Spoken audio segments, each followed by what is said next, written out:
Welcome to NintendoSwitchGuru with me, Master Daz, with this week's Nintendo Switch news.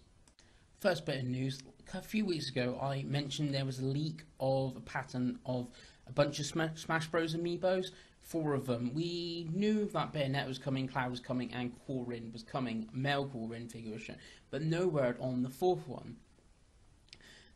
I thought possibly, like a lot, that it could be an extra character for a rumoured Smash Bros Deluxe, like Mario Kart 8 Deluxe, but for the Switch. It now seems to due to Fire Emblem Fate Echoes. Data miners are found basically in the code of a female Corrin Smash Bros figure, basically. So it seems the 4 of the amiibo that are still to come for Smash Bros: Bayonetta, Cloud, and 2 versions of Corrin, who will be obviously compatible with Fate, hopefully compatible with Warriors, which is due this year on Switch and 3DS, and possibly in the future when Fire Emblem 2018 comes, and hopefully a Smash Bros that comes to the Nintendo Switch as well. But it doesn't look like it's a 4th special character or anything from what we're now hearing.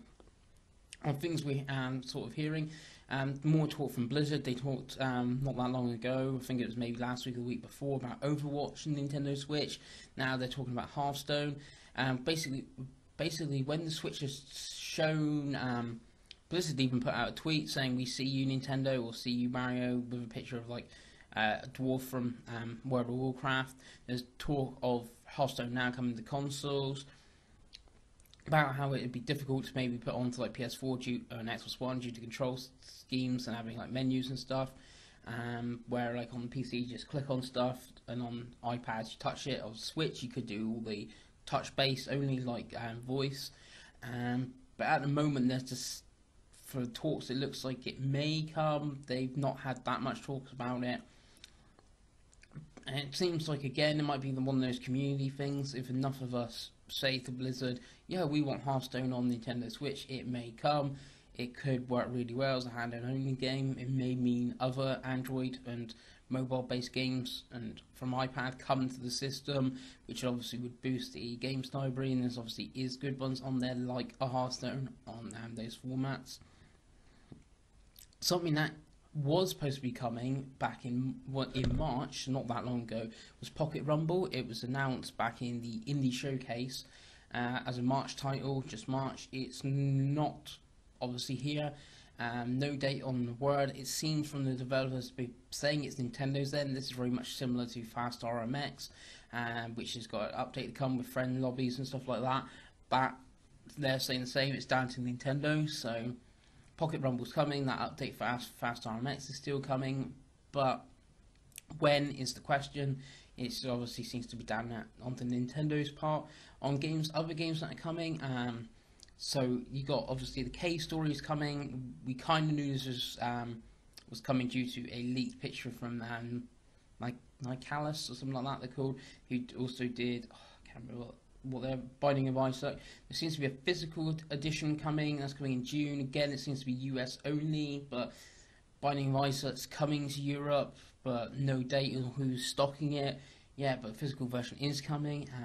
US one's been out for a while, so K-Story seems to be having the same situation. A few others, one's called Arbarca, in Magic Games, that's like a multiplayer game where one of you plays as like the prince or princess and the rest of them play as the villains. The Fall Part 2, that's coming to Switch in Q3. That's now been cancelled for the Wii U as well, if you're interested in that. Jackbox Party Pack 3, another party game like that. Abarca, Magic Games one, that's coming in April 13th, so really soon on the eShop. Then you got The Distant Night, which has just hit its goal up for Switch on Kickstarter. You got Party Golf. You got Streets of Rogue, and you Aftio Blade 2, I think it was on Vita and 3DS and stuff like that. That looks like it's coming to Switch as well, due to a new trailer at the end. So a few more games coming to Switch. Some of them, I think Streets of Rogue, they said if there's enough demand for it. Others are either confirmed or hit the Kickstarter. So yeah, so more Switch games are already good. Talking about more stuff, it seems Bomberman is getting some free DLC. Konami did a Twitch stream, and halfway through the Twitch stream, the guys that are playing Bomberman said roll the tape, and then a 10-second tape played, and 3 DLC is coming soon for Bomberman. No word what it is going to have in it. It seems to be more characters, more stages and stuff like that.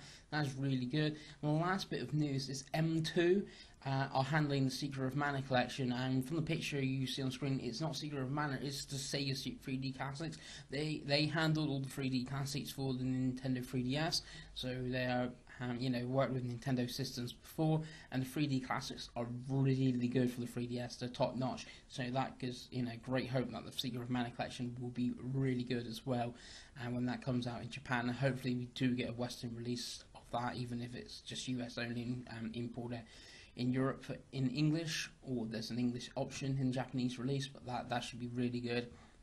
And that's it for this week's Nintendo Switch news. Hope you enjoyed, and I'll see you again for more Switch content.